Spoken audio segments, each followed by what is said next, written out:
할렐루야. 주님의 이름으로 사랑합니다. 우리 한번 앞에 있는 분들, 뒤에 있는 분들, 우리 옆에 있는 분들 인사합시다. 주님의 이름으로 사랑합니다.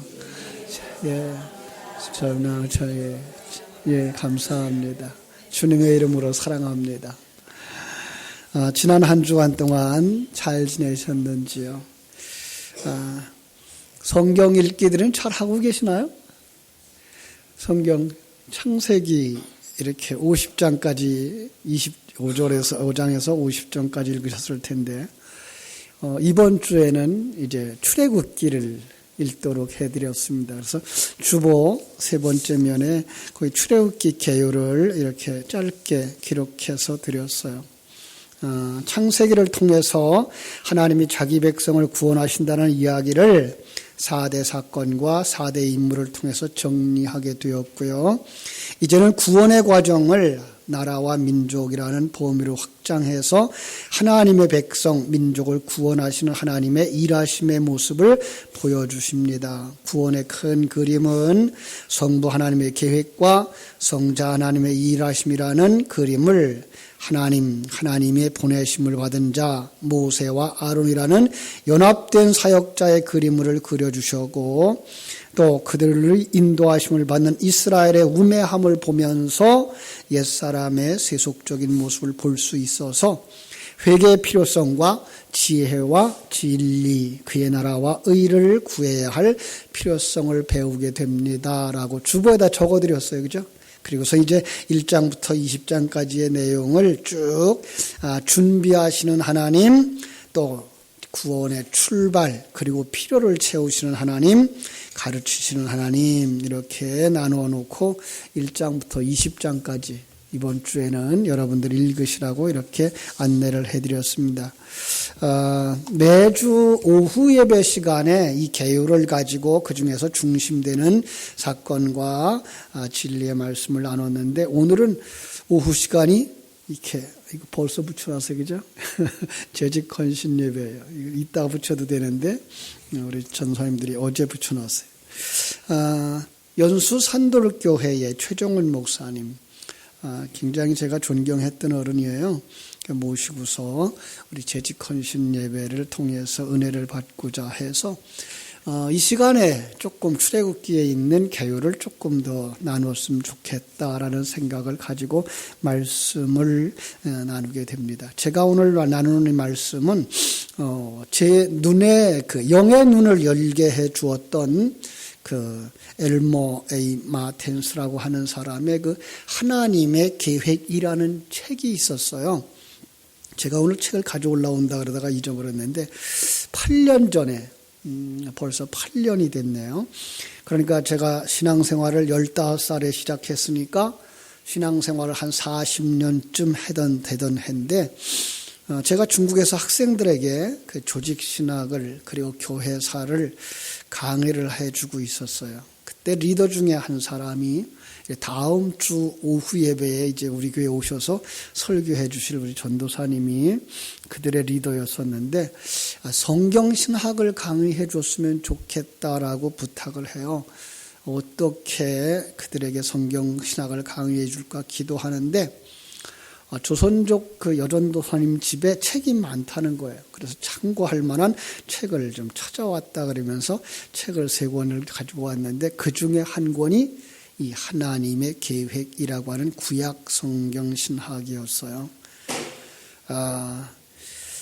그 책을 이렇게 목록을 가지고 전체 그림을 그리고 또 요약을 해서 중국어로 번역을 해가지고 이제 교재를 만들어 가는데, 그동안 조선족 교회에서 그 사도신경 강해를 하면서 가졌던 그 하나님의 전능하심과, 또 그동안에 강의했던 조직신학 속의 구원의 하나님과 이 신학 속에 있는 그 교재 속에 있는 하나님의 계획이 이렇게 딱딱 맞아 들어가는 거예요. 마치 에스골 골짜기에 마른 뼈들이 이뼈 저뼈가 들어맞고 그 뼈에 힘줄이 오르고 살이 오르고 그쪽에 가죽이 덮여지는 것처럼 제 마음속에 뭔가가 턱턱 들어맞는 거예요. 그러더니 강의를 위해서 이제 그 강의 전체 내용을 그 큰 종이, 그 A4 용지 2장짜리만한 A3 용지에다가 도표를 만들어서 이제 요약을 하고 거기에다가 강의를 하려고 이렇게 내용을 적어 나가는데 정말로 가슴이 뜨거워지는 거예요. 그리고 학생들한테 강의를 하는 내내 제 속의 마음이 막 뜨겁고 흥분되고, 그러자 학생들이 그 이야기를 잘 따라오고 강의를 잘 따라와요. 그들의 공부는 사실 우리처럼 이렇게 한 반 시간 예배가 아니고 한 주간, 2주간 이렇게 합숙을 하는데 아침 새벽부터 시작해가지고 아침에도 4시간, 점심 먹고도 4시간, 저녁 먹고도 한 2시간씩 이렇게 하루에 한 8시간, 9시간, 10시간씩을 이렇게 쭉 강의를 해요. 한 4일씩, 5일씩. 그래서 한 권의 책을 다 끝내는, 그렇게 공부하기를 한 서너 차례 하는 동안에 따라오는 그 학생들의 말이 그거예요. 목사님, 이제 내 안에 있는 그 신학의 조각들이 퍼즐처럼 맞추어지고 엔진처럼 조합이 될 뿐만 아니라 움직이는 것이 느껴진다는 거예요. 그러면서 그들 가정 속에 그 문제가 있었던 사람들이 그 치료가 되어지고 안정이 되어지고, 이혼의 위기에 있었던 사람들이 하나둘 이제 해결이 되어졌어요. 그렇구나. 이 하나님의 계획을 안다는 것이 이렇게 중요하구나. 예. 그래서 제가 그 책을 아주 사랑해요. 그래서 그 중국에 있을 때 이제 그 다른 사람 것이었으니까 돌려주고, 저는 이제 그 한국에 들어와서 다시 그걸 이제 인터넷에 들어가서 옛날 책이기 때문에 찾았어요. 겨우 한 권을 찾아가지고 제가 다시 소장하게 됐는데, 오늘 바로 그 책 속에 있었던 그 텍스트, 중심의 골격을 우리가 가지고서 말씀을 함께 나누려고 그래요. 하나님의 계획, 우리는 그걸 갖다가 이 출애굽이라고 하는 부분만 우리가 띄어서 오늘 같이 생각을 하려고 그러는데요. 창세기 15장에 가보면은 거기에 아브라함의 계획이나 아브라함의 언약이 나오죠. 하나님과 아브라함과의 약속이 나와요. 나중에 한번 보세요. 나중에 읽었던 부분이니까 창세기 15장 7절로 22절에 가면은 이 북방의 연합군대가 남쪽으로 쭉 쳐내려오면서 그 롯이 살고 있었던 소돔과 고모라까지 멸망시키고 거기서 사람들을 포로로 잡아가면서 롯도 잡아가죠. 그때에 아브라함이 자기 집에서 길르었던 군사들을 데리고 나아가서 그 연합군과 싸워서 거기서 이기고 조카를 찾아오고 전리품을 가지고 들어와요. 전리품을 가지고 들어오는데 거기 마중 나왔던 사람이 누군가 하면 이 멜기세덱이라는 사람이죠. 멜기세덱이 그에게 하는 말이 그거예요. 이 전쟁은 하나님의 전쟁이었다. 이 승리는 하나님의 승리였다. 그래서 그가 이제 거기서 그렇구나 그러고서는 다 돌려주죠. 하나님 앞에 11조 드리고 그리고 자기들 거 다 돌려줘 버려요. 그리고 집에 돌아왔어요. 그게 이제 15장인데요. 그 15장에 와서 그가 정말 달밤에 두려움 반 그리고 쓸쓸한 반 상태에서 이렇게 있는데 하나님이 그 밤에 찾아오셔요. 그러면서 하나님이 뭐라 하는가 하면 내가 네 방패가 아니냐, 내가 네 하나님 아니냐, 내가 네 상급이 아니냐라고 말하면서 그를 데리고 나가서 하늘의 별들을 바라보게 하죠. 야, 하늘의 별들을 봐라. 능히 셀 수 있겠느냐? 네 자손이 이와 같으리라. 그때 그가 그걸 믿어요. 사실 쉽지 않은 얘기인데요. 지금 나이가 엄청 많아졌잖아요. 그죠? 75살에 고향 떠나서 지금 내일 모레만 이제 90이 되어져 가는 그런 상황인데, 아기가 없는데 하늘의 별과 같이 자손들이 많아지겠다 그러니까 이게 어떻게 믿어지겠어요? 그런데 이걸 믿어요. 그래서 그걸 갖다가 의로 정하셨다. 그리스도의 의가 그에게 덮여져서 의로운 사람 되어진 거죠. 그리고 그에게 그 약속을 해준 것이 이 15장 7절에서부터 22절이에요. 물론 그건 창세기 12장에서 이미 약속했던 것을 재확인시켜주는 거예요. 어떤 내용이었을까요? 제가 13절, 14절만 읽어드릴게요. 가만히 들어보세요. 여호와께서 아브라함에게 이르시되 너는 반드시 알라. 네 자손이 이방에서 객이 되어 그들을 섬기겠고 그들은 400년 동안 네 자손을 괴롭히리니 그들이 섬기는 나라를 내가 징벌할지며 그 후에 네 자손이 큰 재물을 이끌고 나오리라. 하나님의 약속대로 정말 야곱의 때에 요셉이 먼저 애굽에 들어가고 그가 거기서 자리 잡자 형제들과 아버지가 다 그곳에 들어가요. 그때 요셉은 그 애굽의 구국공신이었어요. 그 바로 왕국의 총리가 되어져 가지고요. 이 요셉 덕분에 좋은 땅 차지하고 융숭한 대접을 받으면서 거기서 400년 동안 살아갑니다. 구국공신의 가문. 그래서 세상 속에 부귀영화를 누리며 살았던 그걸 그들은 행복이라고 생각하며 살고 있었을지도 몰라요. 마치 오늘날 세상 사람들이 살아가는 것처럼. 여러분, 오늘날 예수 믿는다는 사람들조차도 세상 사람들과 하나 되어져서 잘 어울리면서 허제하고 살아가는 것들이 그게 행복한 사람이라고 여기고 있어요. 이렇게 말하면 어떤 분은 말하겠죠. 그것은 행복이 아닌가요? 이런 말을 하겠죠. 성경이 행복이라고 말하고 성경이 복이라고 말하는 것 무엇인지 우리는 다시 한번 점검할 필요가 있어요. 요즘 매일 새벽마다요, 골로새서를 묵상하고 있는데 골로새서 지금 3장까지 갔어요. 1장, 2장에서 하나님의 생명을 설명해 놓고 3장에서 이런 말로 시작해요. 그러므로 하나님의 생명을 가졌으면 위의 것을 찾으라, 위의 것을 생각하라. 그래 놓고는 그렇게 살지 못하는 이들의 이야기를 쭉 설명해요. 말로만 예수 믿는다고 말하지만, 말로는 임마누엘을 믿는다고 말하지만, 말로는 성령의 일하심을 믿는다고 말하지만 여전히 나 중심의 사람, 여전히 나 중심의 기도, 하루 종일 세상적 관점을 좋아하고 세상적으로 보고서 그것에 좋아하고 그것에 슬퍼하고 살아가는 그들, 그건 우상 숭배자야, 이렇게 말하는 거죠. 여러분, 우상 숭배자들은 그냥 어떤 형체 앞에가 절하는 것만 우상 숭배가 아니고 내가 중심이 되어져서 모든 사람이 나를 위해서 존재해주고 신이라도 나를 위해서 일해줬으면 하는 사람들이 우상 숭배자라는 거죠. 하나님이라는 이름은 불러요. 예수라고 하는 이름은 불러요. 그런데 가치관도 세계관도 인생관도 변하지 않았다면 그들이 정말 새로운 피조물이겠느냐라고 말하는 거죠. 마치 이스라엘 백성들이 하나님의 백성, 하나님의 자녀, 선택받은 자들이라고 하는 이름은 가졌지만 애굽에서 여전히 생명 없는 삶을 살았던 그 모습과 같은 거라는 거예요.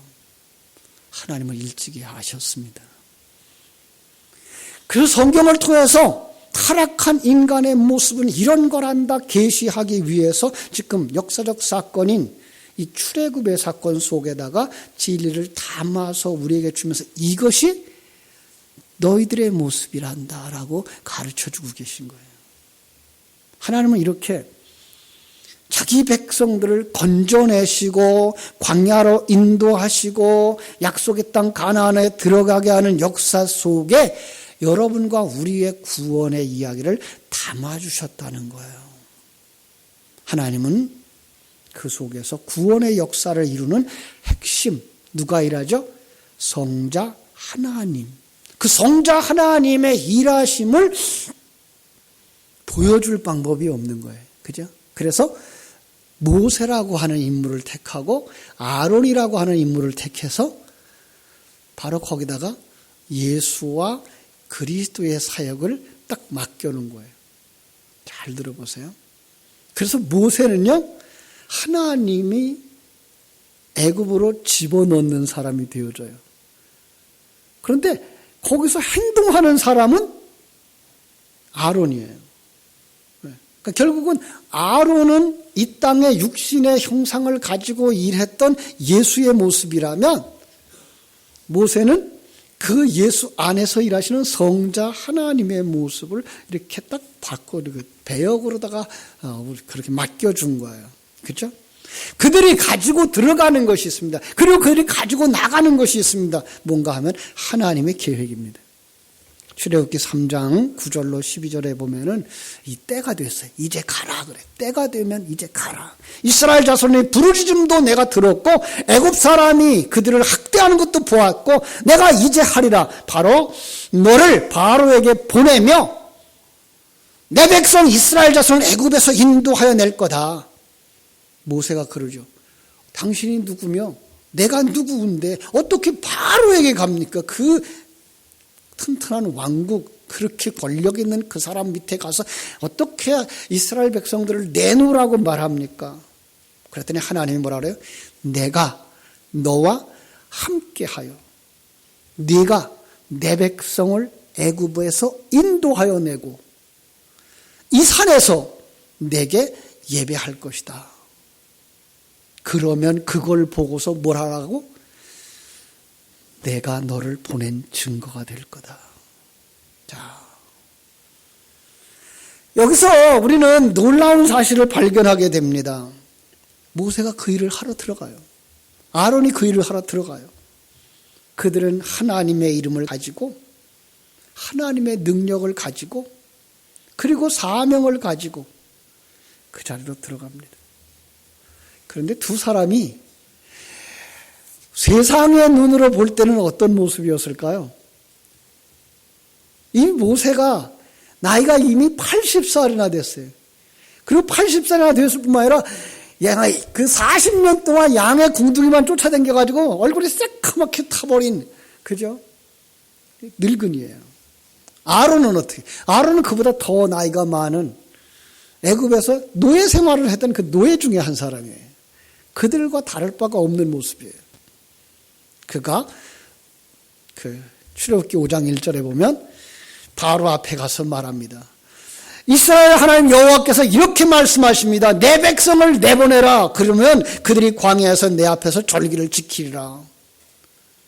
바로가 웃죠. 바로라는 말은 그 나라의 왕이잖아요. 그 나라를 전체를 통치하고 있는 권력자잖아요. 그 앞에 정말 메뚜기같이 보이고 개미같이 보이는 두 사람이 나타나가지고서는 소리치는 거예요. 지금 그들 속에 나라를 움직여가는 일꾼들, 종들인 그 이스라엘 백성들, 그들을 놔달라는 거예요. 그들이 나가면은 한쪽 나라의 구석이 훤해지고 일이 안 될지도 모르는 상황인데 그걸 내보내겠어요? 우습다는 거죠. 야, 하나님이 누구며? 응? 너희들은 누구냐? 내가 누군지 아냐? 너희들은 애국 왕국의 일개 노예일 뿐이야. 그동안 잘 먹여주었더니 배반을 해? 그것 때문에 더 많은 노역을 그들에게 시켜요. 그랬더니 그 일로 말미암아 백성들까지도 모세를 원망하고, 그죠? 불평하는 거예요.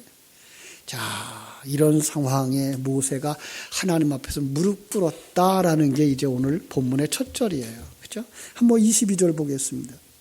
모세가 여호와께 돌아와서 아뢰되 주여 어찌하여 이 백성이 학대를 당하게 하셨나이까? 어찌하여 나를 보내셨나이까? 내가 바로에게 들어가서 주의 이름으로 말한 후로부터 그가 이 백성을 더 학대하며 주께서도 아시잖아요. 주의 백성을 구원하지 아니하십니까? 왜 하나님 나를 보냈으면 일이 되게 하시든지, 응?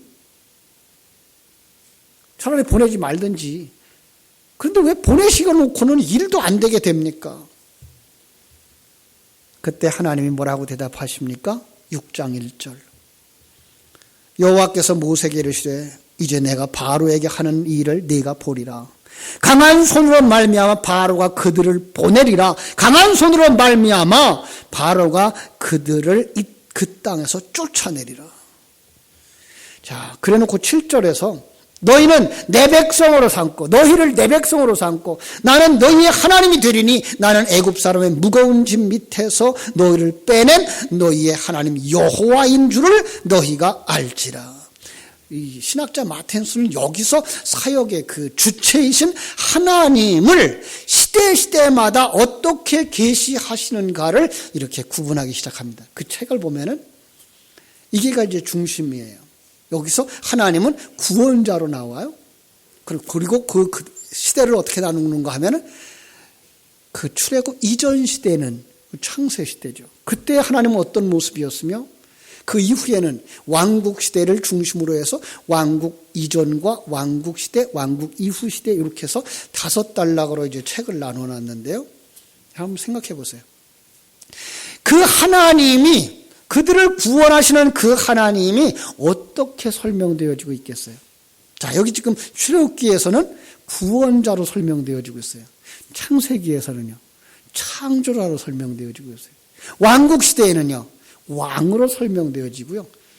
왕국 이전 시대에는요, 제사장으로 설명되어지고요. 왕국 이후 시대에는 선지자로 설명되어져요. 한 분 하나님의 일하심인데 역사를 이렇게 나눠놓고 출애굽 이전 시대는 창조자요, 출애굽의 시대는 구원자요, 왕국 이전 시대에는 제사장이요, 왕국 시대에는 왕궁이요, 왕국 이후 시대에는 선지자의 모습으로 그려내면서 거기에 따른 자기 백성들의 모습은 어떻게 표현할까요? 창조주에 따른 피조물로 그려내죠. 구원자에 따른 구원이 필요한 백성들로 그려내죠. 제사장 밑에서 제사의 필요성을 가지고 있는 죄인들의 모습으로 그려내고, 왕 앞에서 왕의 인도함을 받는 백성으로 그려내고, 선지자의 가르침을 받아야 되는 바로 그 백성들, 무지한 백성들의 모습으로 딱 그려내면서 하나님과 자기 백성들의 관계를 이렇게 시대에 따라서 구분해 가면서 거기에 따른 구원의 모습은 어떻게 묘사하고 있으며 그 구원하시는 이런 하나님이 어떤 과정을 통해서 일하고 있는가, 따르는 전쟁이라고 하는 것, 때로는 가르침을 받는 것이라는 것, 때로는 거기서 옛사람을 벗어버리고 새사람으로 완성되어져 가는 이런 그림을 쭉 그려내고 있는 거예요. 나중에 그 책을 여러분 한번 살펴볼 수 있는 기회를 드릴게요. 저는 지금 수요일 날 낮 시간에 공부할 때 거기에서 이제 풀어드리려고 하고 있고요. 자, 오늘 말씀은 바로 이런 구원의 센텐스, 아주 중요한 주제만 하나 이야기를 하고 갈게요. 자, 거기서 하나님은 우리를 어떤 모습으로 설명하고 있어요? 구원이 필요한 거예요. 거기에 지금 하나님이 어떤 모습으로 나타나셨다고요? 하나님이 여호와로다라고 말씀하고 있어요. 그래서 오늘 말씀 제목이 뭐예요? 여호와로다. 그죠? 나는 여호와이니라 라고 말씀하고 있는 거죠. 이 3절부터 5절에서 주신 말씀인데요. 이렇게 말씀하시죠. 내가 아브라함과 이삭과 야곱에게 전능의 하나님으로 나타났으나 나는 나의 이름을 여호와로는 그들에게 알리지 아니하였다. 여러분, 여호와라는 이름이 언제부터 나왔을까요? 여기부터입니까? 성경을 조금 읽어보신 분들은 알 거예요. 창세기 2장 4절부터 나와요. 창세기 1장부터 2장 3절까지 하나의 그림을 구원의 일곱이라는 그림 숫자 안에서 딱 그려놓고서는 2장 4절부터 다시 한번 그 구원의 내용은 사람 만들기, 한 사람, 남자와 여자가 이루어진 한 몸 만들기라는 딱 이야기를 하면서 거기서 이름이 여호와로다라고 나와요. 그런데 왜 지금 출애굽한 이스라엘 백성들 앞에, 아니 이제 출애굽의 과정을 계획하고 진행하고 있는 그 하나님이 여기서 이 얘기를 하면서 이제까지는 그 말을 하지 않았다라고 말할까요? 이건 아주 중요한 의미예요. 그 하나님의 은혜를 깨달아 알기 전에는 그 하나님은 계획하신 하나님이며 언약하신 하나님이며 그 언약을 하나도 어그러짐이 없이 신실하게 다 시행해 내시는 하나님이라고 하는 것을 알지 못한다라는 이야기를 하고 있는 거예요. 그렇습니다. 거듭난 사람들, 하나님의 백성들에게만 그분은 참으로 언약의 하나님이신 거예요. 그래서 4절에서 뭐라고 말하는가 하면 언약했다라고 말하고 5절에서는 이 언약을 기억했다라고 말하고 7절에서는 이 언약을 시행하시는 하나님이라고 설명하고 있는 거예요. 그렇습니다. 성경은 역사 속에서의 이야기를 하지만 그 역사라는 그릇을 가지고 지금 누구의 얘기를 하고 있는 거예요? 여러분과 내게, 여러분과 나의 이야기를 하고 있는 거예요. 그러니까 우리가 거듭나기 전에는 하나님의 창조하신 하나님인 것도 모르지만 그 하나님은 이렇게 큰 계획을 가지고 계신 분이구나. 이 계획을 시행하시는 분이구나 라고 하는 걸 알 수가 없다는 거예요. 거듭난 사람들만 그 하나님이 이 큰 계획을 가진 하나님이시며 그 계획 언약을 늘 기억하시는 하나님이며 그 계획하신 대로 하나하나 시행해 나가신 하나님이라는 것을 믿게 되는 줄로 믿습니다. 여러분들에게 있어서의 바로 여호와는 언약의 하나님이라고 하는 것을 깨달아 알 때 모세는 어떻게 했을까요? 두려워할 이유가 없어요. 지금 어떤 상황이었다고요?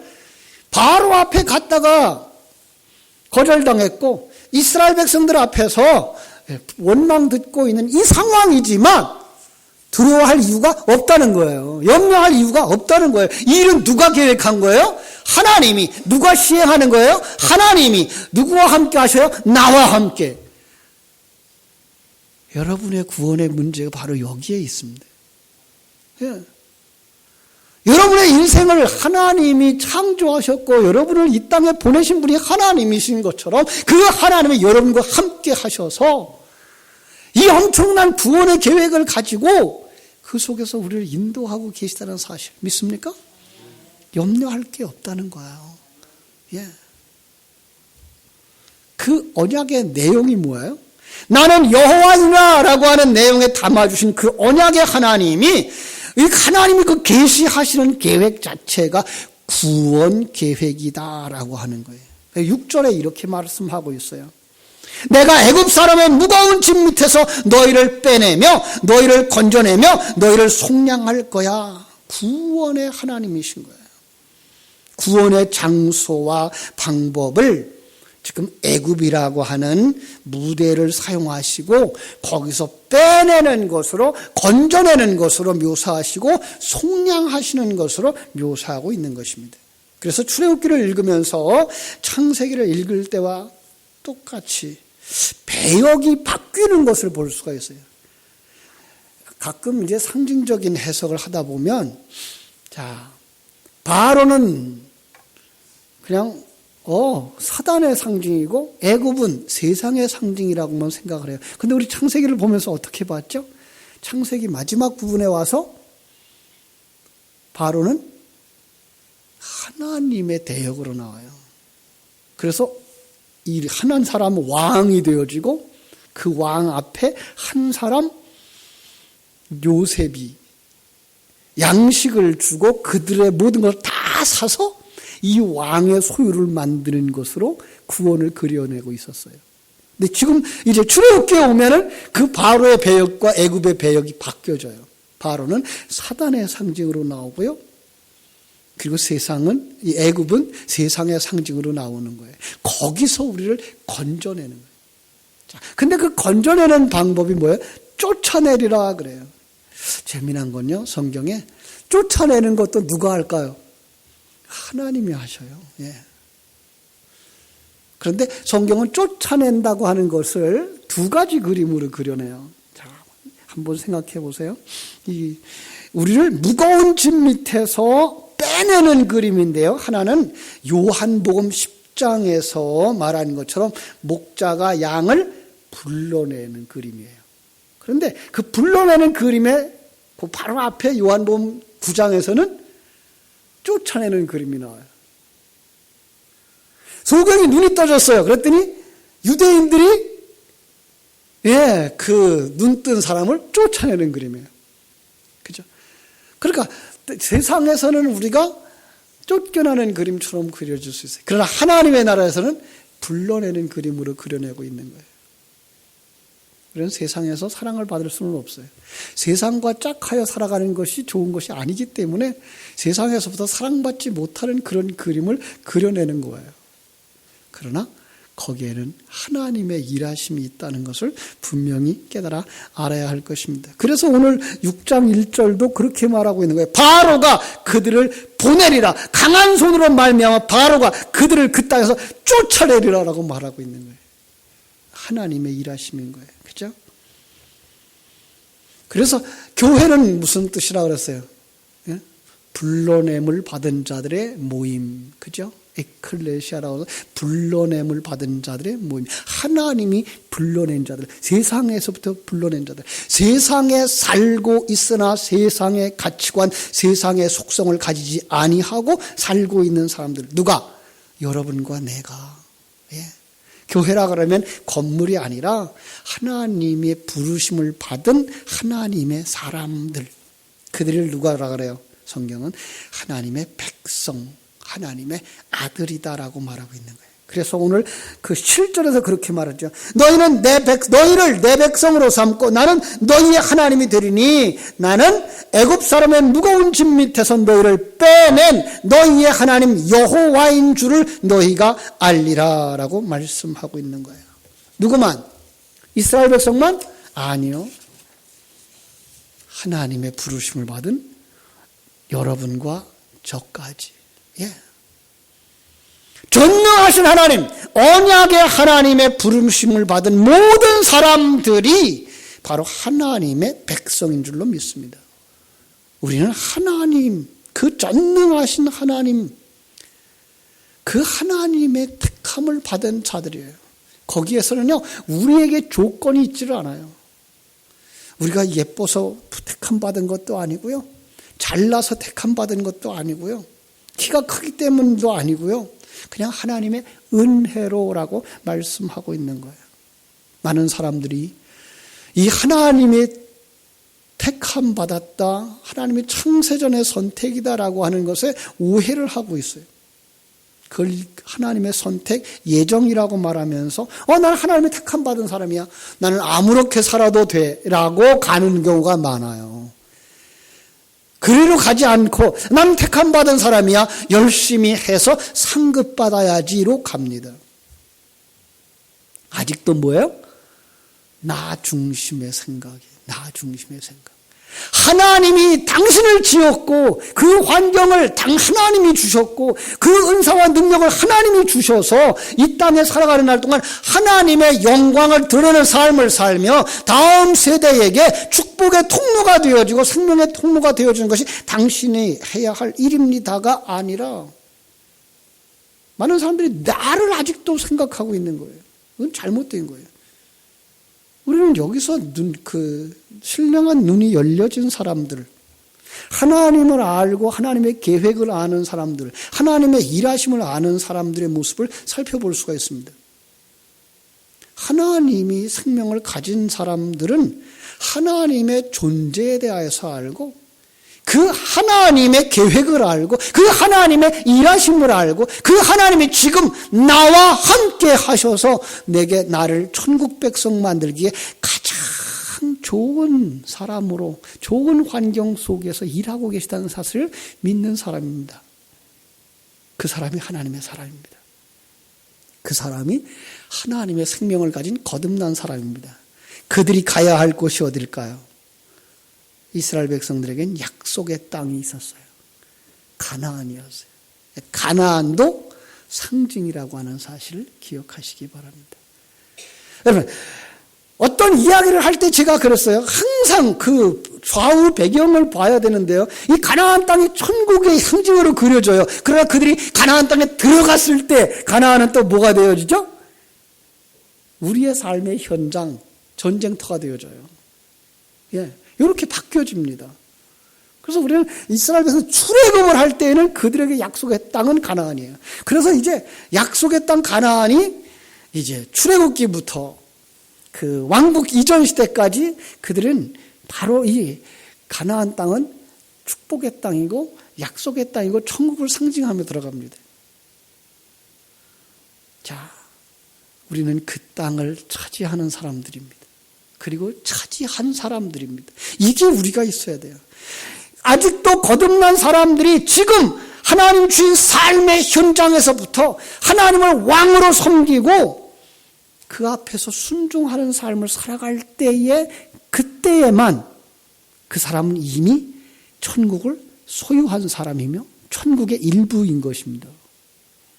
그러니까 천국이라고 하는 것을 이 땅에서 우리가 죽어서 가는 그 나라로 보는 것이 아니고요. 성경은 하나님의 통치가 완전히 이루어져서 그분 앞에 순종하며 나 없음의 상태에서 그분으로 나를 살게 하시는 모습이 천국의 모습이라는 거예요. 그래서 우리의 심령이 천국이 되어지고 우리의 가정이 천국이 되어지고 우리 교회가 천국이 되어지고 그리고 이 삶이 완성되어지면 이 정말 옛사람의 그 거부 반응이 없는 하나님의 나라로 쑥 들어가게 되겠죠. 그게 약속의 땅이에요. 그래서 그 땅을 바라다 보면서 이게 이제 우리가 가지고 가야 하나님의 계획이에요. 이걸 가지고 출애굽을 합니다. 출애굽을 하셔서 홍해를 건너고 그리고 가나안 그 광야로 나가서 거기서 하나님이 주시는 생수를 마시며 만나를 먹으며 그리고 이제 하나님께서 주시는 십계명에 담아 주신 약속을 붙들고 나아가는 것이 출애굽기의 시작입니다. 이번 한 주간도 여러분들이 이렇게 출애굽기를 읽으면서 이 약속을 잃어버리지 마십시오.